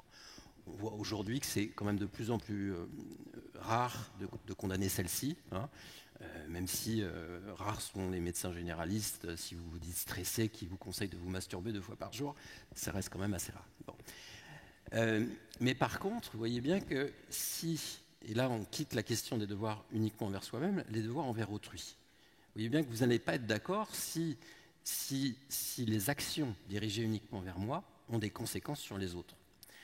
Alors la masturbation, sauf si je me masturbe en public, là effectivement ça va poser question. Mais vous voyez, prenez juste l'exemple de l'hygiène. Si je dis que mon hygiène ne concerne que moi, et donc je ne me suis pas lavé depuis 6 mois, et vous n'avez pas le droit de me juger, bah, tout de suite, vous voyez bien, il va y avoir des conséquences, alors non intentionnelles, je n'ai pas fait ça pour embêter mes collègues, ni la salle, mais des conséquences directes, c'est-à-dire que vous allez dire, mais monsieur Durand, c'est pas possible, c'est insoutenable, etc., etc. Donc il y a bien, vous voyez, des devoirs. L'individu n'est pas comme un peu Robinson sur son île, c'est un être social, et il est entouré de ses congénères, animaux non humains et animaux humains. Et donc les actions, y compris uniquement dirigées vers soi, elles peuvent avoir des conséquences délétères sur les autres. Et là, la question, c'est de savoir comment articuler, donc la question est vraiment complexe, les libertés individuelles avec le vivre ensemble. Oui, mais c'est précisément une des questions qui peut tarauder le psychiatre dans sa pratique. Alors, ce n'est pas loin de là la majorité de notre travail, mais on est parfois effectivement confronté à des comportements, des attitudes qui vont être problématiques pour les autres, alors que la personne elle-même n'en souffre absolument pas. Et c'est là qu'on va être amené à intervenir et parfois de façon complexe et parfois critiquée. Beaucoup, on a vu des articles récents sur ces situations où le psychiatre peut être amené à hospitaliser, à administrer des traitements, parce qu'effectivement, les comportements, du fait d'un trouble mental, en tout cas tel qu'on l'estime, vient poser des problèmes et des dangers pour les autres et pour le sujet lui-même. Un patient délirant qui va tuer les personnes, va agresser des personnes à l'extérieur parce qu'il a un délire de persécution. Vous parlez du psychopathe ou du narcissique qui vient tyranniser les autres de manière extrêmement violente. Eh bien, effectivement, on est amené à ce moment-là à poser des limites, puisque lui ne se les pose pas vis-à-vis de la liberté des autres. Voilà. Donc c'est une des particularités, effectivement, du travail du psychiatre, que de prendre en charge ces troubles, alors même que le sujet lui-même ne se trouve pas en difficulté par rapport à ses propres comportements. Juste avant de laisser la parole au public, sur la question du normal, pour éviter des discussions avec le public sur Junior, etc., je pense que se pose la question, pas du consentement évidemment, mais de la question d'une éventuelle maltraitance. Mais sur la question du normal, ce qui m'intéresse, c'est parfois le jugement moral qu'on a de la norme. On a parfois tendance à amalgamer, même en sciences fondamentales parfois, ce qui est normal et ce qui est bien. Je vous donne un exemple. on va estimer qu'une tension artérielle normale se borne entre deux limites. Parce qu'au-delà d'une certaine limite, alors c'est vrai qu'on peut se situer en dehors du nuage de la normalité, mais aussi parce qu'en dehors d'une certaine limite, on va augmenter un facteur de risque cardiovasculaire. Et on va estimer alors que ce n'est pas normal que de laisser une tension artérielle qui augmente le risque de la pression artérielle. Pareil pour le poids qui va augmenter les facteurs de risque cardiovasculaire. Mais on peut se poser la question de libre à la personne qui le souhaite finalement de privilégier un poids un peu plus élevé, monnayant un risque cardiovasculaire plus élevé. C'est vrai, on est en droit de se demander pourquoi est-ce qu'une société serait à même d'exiger une normalité. Alors quand on voit en plus ce qui se passe outre-Atlantique, où on voit que qui décide des normes aussi, de combien il y a de genres, combien il y a de sexe, etc., c'est une question qui est évidemment éminemment prudente. C'est pour ça qu'on a voulu la traiter. Je vous remercie et on va passer la parole au public.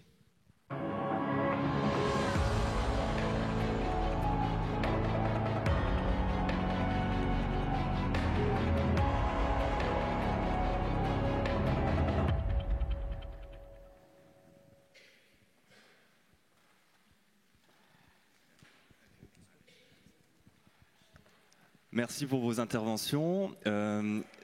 Si je ne me trompe pas, dans le DSM-4, vous avez mentionné le 5 parce que c'est le plus récent, l'homosexualité faisait encore partie des pathologies psychiatriques de déviance sexuelle. Aujourd'hui, ce n'est plus le cas. Elle a été dépénalisée en France. Quel est selon vous encore dans l'objectivité des critères médicaux, le poids de la morale dans vos pratiques et dans la définition des mutuelles qui sont des références à la fois pour vos activités et pour la construction de la société?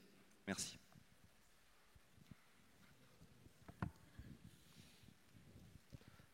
Peut-être pour la question du DSM, oui. On va aussi laisser la parole à un des deux psychiatres présents sur place. J'ai juste un mot à dire là-dessus. Eh ben, pour le DSM-4 et l'homosexualité, on peut dire qu'il y a eu des lobbies qui sont intervenus pour qu'au DSM-5, ça ne soit plus le cas, des lobbies homosexuels. Alors c'était positif, et c'est une influence. Ce sont des influenceurs positifs.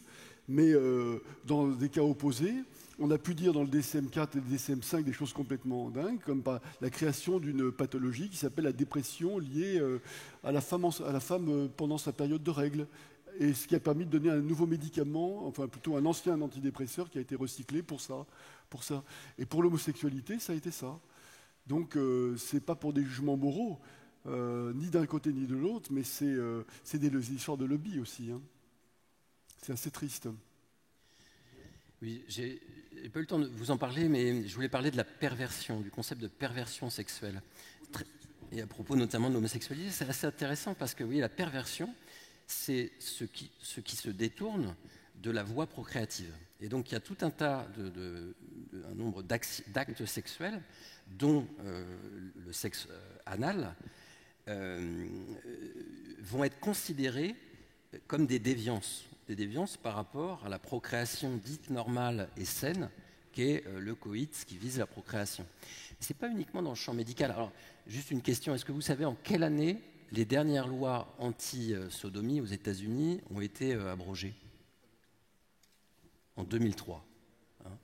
Jusqu'en 2003, dans un État, alors j'ai oublié le nom de l'État, c'est pas l'Iowa, on pouvait condamner à la prison à vie une personne, y compris des personnes consentantes, hein, d'accord, on parle, bien sûr, je parle de ça, hein, des personnes consentantes, qui avaient eu une relation homosexuelle ou hétérosexuelle, hein, mais de type sexe anal et sexe oral, donc même y compris la fellation. Vous voyez, donc ces normes en matière de sexualité sont très fortes. Et pas uniquement, bien sûr, dans le champ médical, là, on parle de normes sociales. Je vais vous donner juste cet exemple. J'avais repris le dictionnaire de philosophie que quand j'étais étudiant en philo, on appelle ça le morpho. Je ne sais pas si tu connais, Bernard, le morpho. Tous les étudiants en philo, dans les années 80-90, un peu après, ils utilisaient le morpho. Et regardez, le morpho, voilà comment on définit le morpho. Attendez, mince, il faut que je le retrouve, je vais vous retrouver après.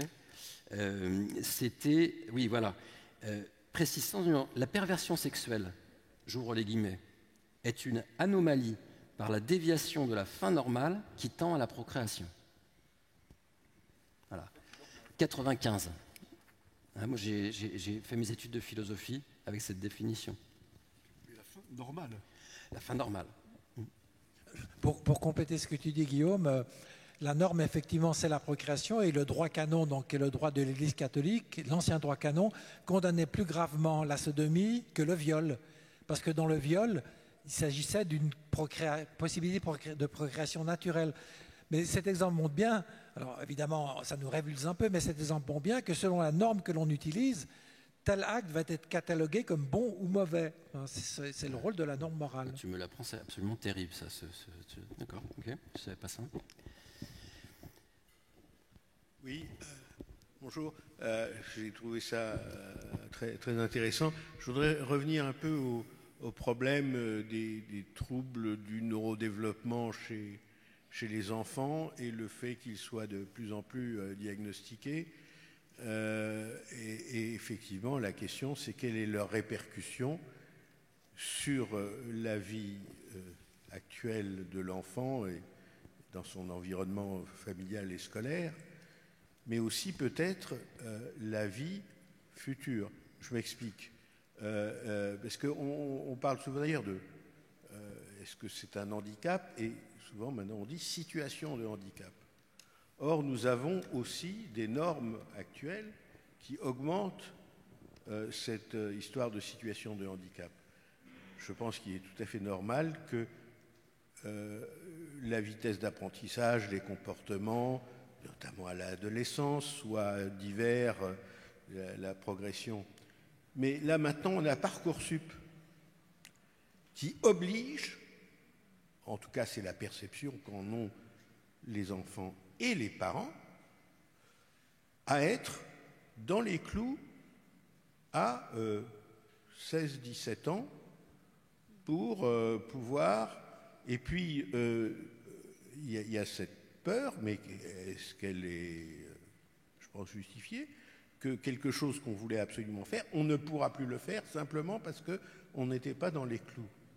Donc je pense que c'est une des choses qui est importante. Et d'autre part, il faudrait, je pense, plus dire que, par exemple, un diagnostic de TADH, ça peut être quelque chose, à un moment donné, il y a effectivement une souffrance ou des problèmes avec le milieu scolaire, avec le milieu familial, et ça peut, moi j'ai un exemple dans ma famille, etc., d'un garçon de 10 ans qui avait des problèmes à l'école, il a pris, conseillé par un neuropédiatre strasbourgeois fort connu, de prendre la Ritaline pendant 1 ou 2 ans, et ça a passé. Mais effectivement, c'était une période. Donc je pense qu'il y a aussi le fait qu'un diagnostic qui peut être quelque chose à un moment donné, ça ne veut pas dire qu'il faudra prendre de la Ritaline toute sa vie. Donc je pense que tout ça, c'est de prendre en compte peut-être les normes actuelles, scolaires et autres qui rendent peut-être plus difficile, encore que ça existait avant. Il suffit de lire Daniel Pénac, par exemple, qui a été très dyslexique et qui était considéré comme un élève catastrophique. Donc voilà. Et je voudrais terminer. Je me rappelle, il y a 15 ans, il y a une étude de l'INSERM qui prônait le fait de dépister très tôt les troubles du comportement chez les enfants. Il ne s'agissait pas... Alors, il y a eu, notamment dans le milieu psychiatrique, qui à l'époque était encore, je pense, assez psychanalysé ou de tendance lacanienne ou autre, ils ont dit, mais c'est catastrophique, on veut... détecter les enfants criminels et les stigmatiser, ou les soi-disant futurs criminels et les stigmatiser. Et l'INSERM a été obligé de retirer son étude. Alors que, je pense que Romain Coutel, par exemple, sera d'accord avec moi, qu'il y a effectivement des enfants qui, sans doute, ont besoin d'aide assez tôt pour justement éviter des dérives ultérieures. Et là, il y a eu de la part du milieu psychiatrique médical de l'époque, ils ont vraiment bataillé pour que ceci, qui était basé sur des études de la littérature internationale, soit éliminé d'une certaine manière. Il y a beaucoup de choses dans ce que tu dis, Jean-Louis. Jean-Louis Mandel est donc professeur de génétique et professeur au Collège de France. Et c'est quelqu'un de très important pour nous. Premièrement, les normes rigides, effectivement, sont de plus en plus catastrophiques. Et je vois de manière exponentielle également la peur des parents qui demandent le tiers-temps au collège pour le brevet des collèges. Parce qu'il faut arriver à avoir un brevet dans des bonnes conditions. Et Parcoursup, effectivement, c'est difficile. Quand on va à l'étranger, il y a beaucoup de pays autour de nous qui commencent leurs études un peu après, qui font pendant une année ou deux autre chose et qui ensuite commencent des études, ce qui n'est absolument pas possible en France, parce que si on fait ça, on risque de tout rater. Et puis on est dans une voie. Il y a beaucoup de jeunes également qui pensent qu'ils sont mauvais en maths ou en physique, alors que dans d'autres pays, ils commencent à faire des maths ou de la physique après 18 ans et qui se trouvent d'excellents mathématiciens après, alors qu'ils ont commencé plus tard. Par contre, là, je ne serais pas tout à fait d'accord avec ce qui s'est passé avec l'INSERM il y a une quinzaine, une vingtaine d'années. Nous, les pédiatres, et en particulier les pédiatres de l'Association française de pédiatrie ambulatoire, on s'est effectivement opposé à ça. Parce qu'il ne s'agissait pas, pour les enfants de 3 ans, de faire quelque chose qui était une évaluation sympathique pour les aider. À l'époque, ce n'était pas tout à fait ça. Et il y a eu un mouvement qui s'est appelé « Pas de zéro de conduite pour les enfants de 3 ans », qui était de dire on évalue trop tôt les enfants globalement, et c'est ce qui se passe de toute manière encore à l'école maternelle en France et de plus en plus, par rapport à un pays comme la Suisse où on évalue beaucoup moins les enfants, ou l'Allemagne, ou l'Angleterre, ou la Belgique, où dans ces endroits, les enfants vont dans des sortes de jardins d'enfants, où on les aide à grandir, à acquérir leurs capacités, et on ne les évalue pas très tôt comme on le fait en France, et de plus en plus. Donc moi, je ne suis pas tout à fait d'accord avec ça. Je ne suis pas complètement d'accord.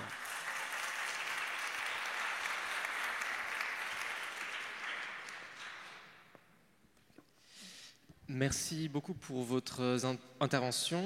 J'avais en fait une question. Vous parlez de normalité globale à un instant T, mais en fait, à un autre instant, ça ne va pas du tout être la même norme. Donc moi, la question que j'avais, c'était à quel moment on estime que cette norme a changé et à quel moment elle est vraiment induite dans l'esprit collectif et que justement, on ne peut plus peut-être avec le poney, ne plus la pénaliser.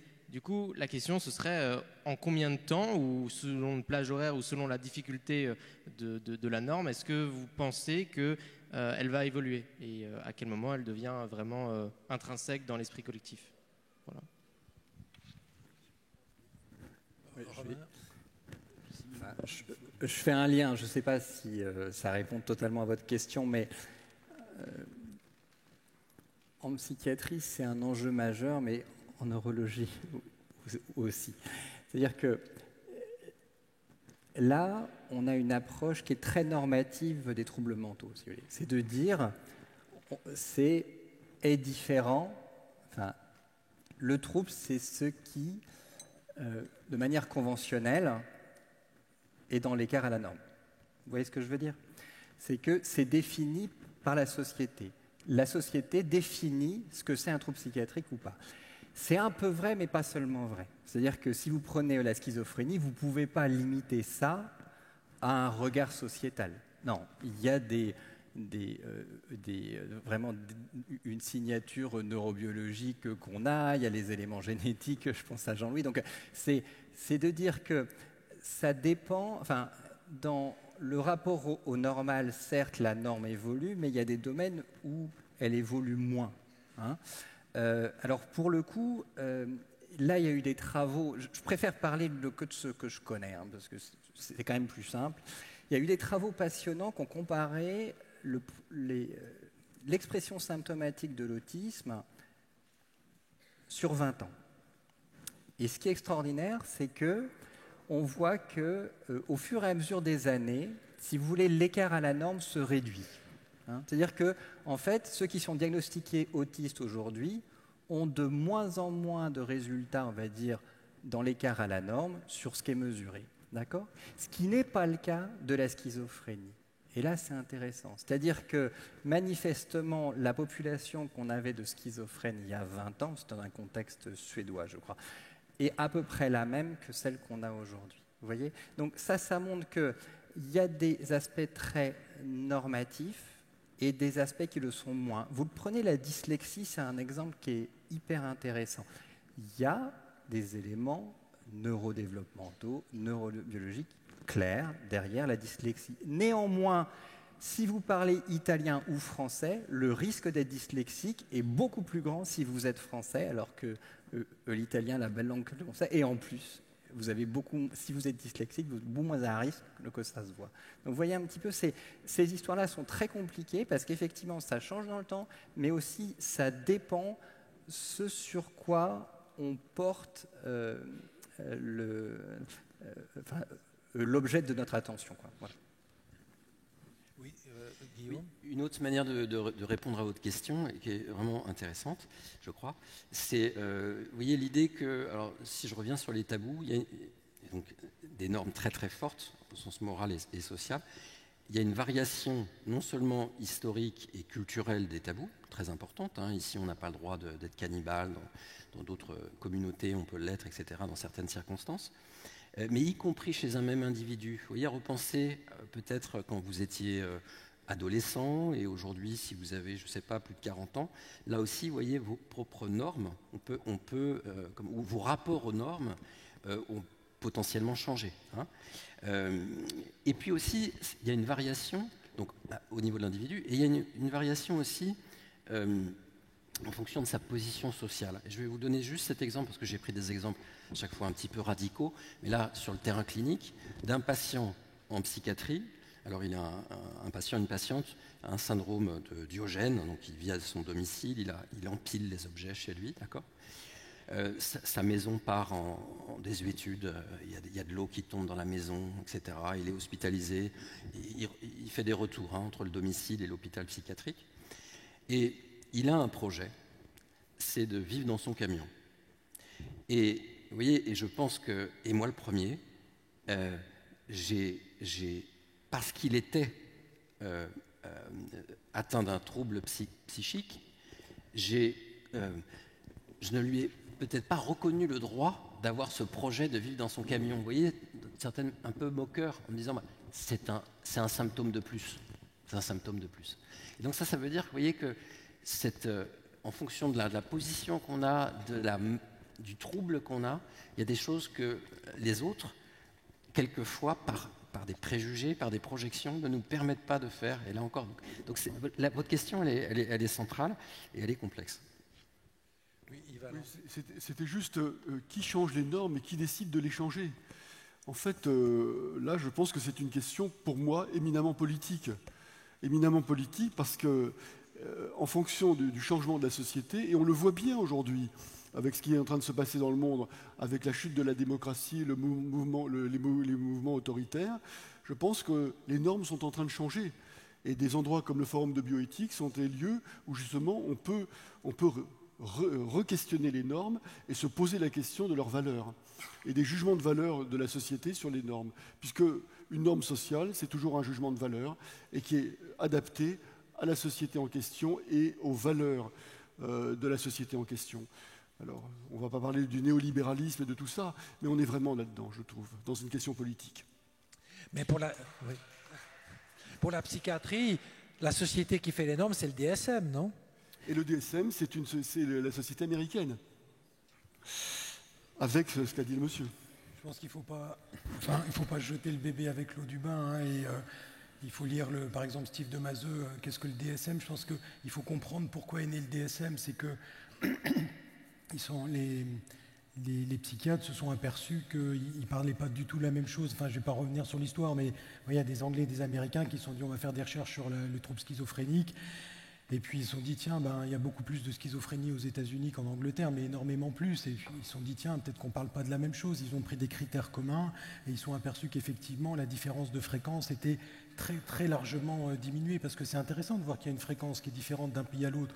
On peut imaginer qu'il y a des facteurs de risque particuliers dans un pays plutôt que dans un autre. Ils se sont aperçus que finalement on n'était pas du tout en accord finalement au travers du monde sur les objets conceptuels auxquels on s'intéressait. Donc il y a une utilité quand même à ces classifications et voilà, il ne faut pas jeter le bébé avec l'eau du bain. Ça ne peut pas être par contre un outil clinique au quotidien. La deuxième question à laquelle je voulais répondre, c'était celle que vous avez amenée de la valeur de la norme. Là aussi, la valeur de la norme, elle est assez changeante et variable parce que il y avait par exemple le dessin de Norma, c'était la femme parfaite, c'est-à-dire qu'il avait le monsieur, il avait mesuré toutes les caractéristiques de beaucoup de femmes et il avait dessiné la femme moyenne parfaite qui ne correspondait, comme pour les pilotes, à aucune des femmes en fait. Et c'était la valeur. Et tous les écarts par rapport à ça étaient considérés finalement comme une imperfection par rapport à ce que la moyenne devait être. Par contre, après, vous voyez que dans certains milieux, la moyenne n'est pas du tout valorisée. Et dans une société capitaliste, par exemple, enfin, sauf pour les ouvriers qui ne doivent pas bouger de la norme et des protocoles, mais sinon, voilà, la valeur, on voit bien, c'est les gens qui sortent de la norme et qui ont des capacités extraordinaires.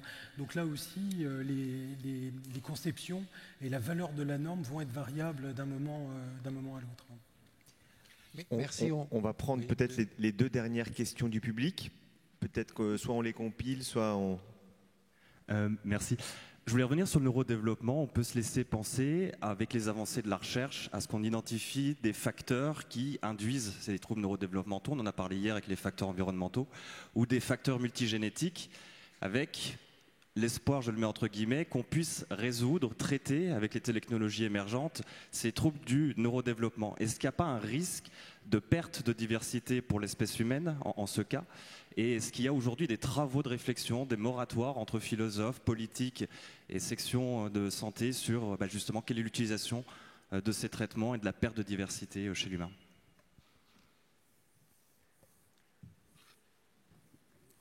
Ouais, alors, franchement, là-dessus, ça nous concerne, c'est de l'actualité au niveau de la recherche, vraiment. Hein. On est sur la recherche participative et si sur l'extérieur, on peut penser que l'idée, c'est ce que j'essayais de souligner tout à l'heure, c'est l'idée de gradient. Bien sûr que l'objectif de la recherche en psychiatrie, c'est pas de tuer la diversité, absolument pas. D'accord ? Comme je le redis, moi, c'est pas le problème que les gens ils ont un fonctionnement autistique. Le problème, c'est l'impact pour eux-mêmes et la famille de certaines formes, de certains moments où ça justifie d'une réponse médicale. Mais pour être sûr, si vous voulez, jamais sûr, mais en tout cas pour se donner les moyens aussi de ne pas exagérer dans la position médicale et psychiatrique, on fait de la recherche participative, c'est ce que, là on est en plein dedans, où on intègre dans nos copiles, c'est-à-dire les comités de pilotage, des personnes autistes, des membres d'associations. Et je trouve ça hyper intéressant parce que ça rend compte aussi de positions expérientielles, hein, qu'on va justement confronter à ce qu'on amène. Ça nous révèle aussi ce qu'il peut y avoir de stigmatisant dans des questionnaires qu'on pense a priori très neutres. Après, ça pose la question que je trouve très intéressante, c'est-à-dire comment est-ce qu'ensemble on va définir un objet de recherche, des objets d'intervention, et jusqu'où on va. Et ça, moi, je crois qu'on a besoin de tout le monde. C'est-à-dire qu'on a besoin du savoir expérientiel des personnes concernées et des familles, comme on a besoin aussi des savoirs non expérientiels, extérieurs, qui nous viennent de la science ou de l'expérience des praticiens. D'accord ? Moi, je suis, dans cette dimension-là, moi, ce qui m'importe surtout, c'est pas opposer les savoirs académiques aux savoirs expérientiels. Mais il ne faut pas non plus que, entre guillemets, par exemple, que seules les personnes autistes pourraient parler de l'autisme. Vous voyez, ça, c'est un extrême, et l'autre extrême, c'était l'extrême qui a souvent été le cas, c'est-à-dire c'était que les médecins qui parlaient de l'autisme. D'accord ? Donc l'idée, c'est de trouver un espace de dialogue et d'échange, encore une fois mouvant, qui nous permette d'appréhender ces problématiques-là dans toute leur complexité, qui est considérable. Juste un tout petit mot sur les recherches qu'on a fait. Alors en génétique, par exemple, sur la schizophrénie, On a recherché des gènes de schizophrénie de manière isolée et on a trouvé à peu près tous les chromosomes possibles, donc on n'a pas vraiment trouvé ça. Quant à l'autisme, moi j'ai travaillé là-dessus avec environ 200 patients qui venaient des services de pédopsychiatrie. Et en fait, les cas où on a trouvé de la pathologie génétique, c'est quand il y avait une déficience intellectuelle associée. Et on peut dire à ce moment-là que l'autisme était souvent secondaire à la déficience intellectuelle. De même, dans les TDAH, on a trouvé des pathologies génétiques, en particulier le syndrome de l'X fragile que Jean-Louis Mandel a découvert. Mais sinon, on n'a pas trouvé de pathologie génétique associée à ça. Mais il y a des recherches qui ont été faites et des gens qui publient là-dessus en disant qu'on cherche là-dessus, mais en dehors de cas précis, non, pour le moment. Dernière question du public. Alors moi, je voudrais parler de l'enfermement dans la pathologie, parce que, bon, j'ai des exemples, j'ai un exemple précis en tête, mais bon, la personne qui est enfermée avec un diagnostic pathologique quelconque, autisme Asperger par exemple, peut se réfugier et ne plus du tout vivre parce que l'excuse je suis autiste, donc je ne vis plus quoi. Je suis autiste, je vis comme un autiste, je veux plus qu'on m'embête, je m'empêche de vivre parce que je suis autiste. Et il faut que je prenne des médicaments parce que j'ai développé beaucoup d'anxiété, etc. Donc, je voulais dire par là que quelle perspective, dirons-nous, favorable y a-t-il actuellement pour défaire tous ces enfermements pathologiques qui empêchent les gens de vivre? Voilà. Et puis je voulais juste apporter un petit témoignage en tant qu'institut de maternelle, c'est que j'ai pratiqué la désobéissance en n'évaluant pas les enfants, en donnant juste quelques pistes à mes collègues.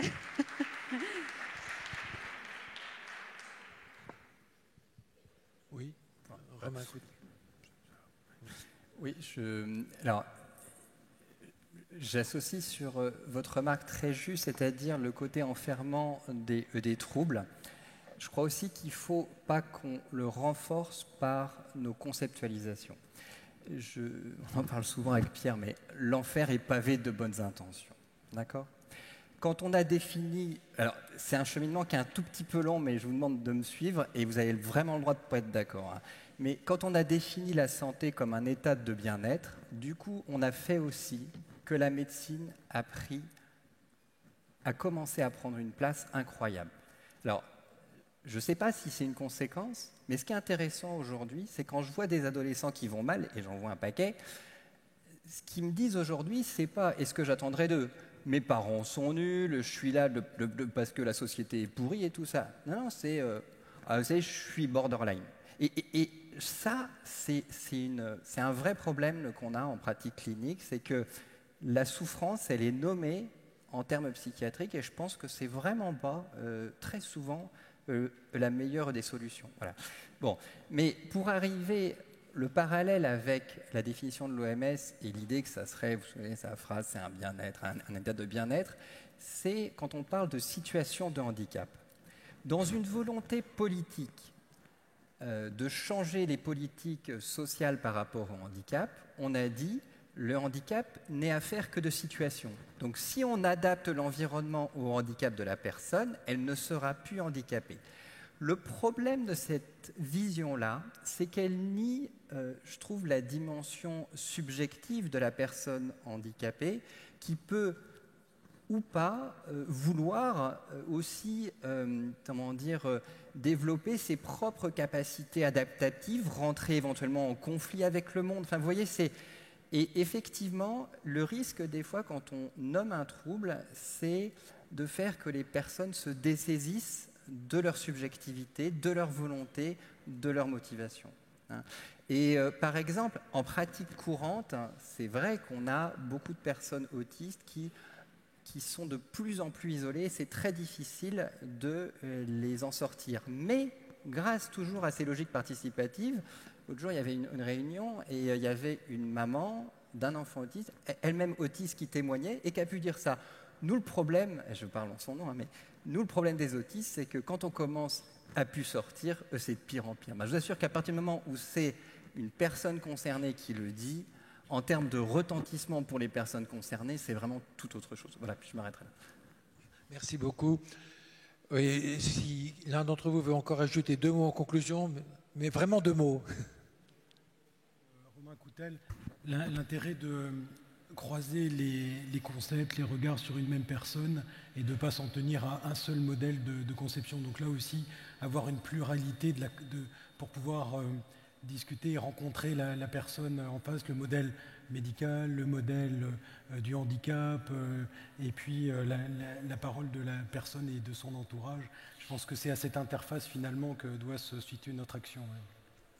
Merci beaucoup. Et merci encore aux 4 participants de ce panel.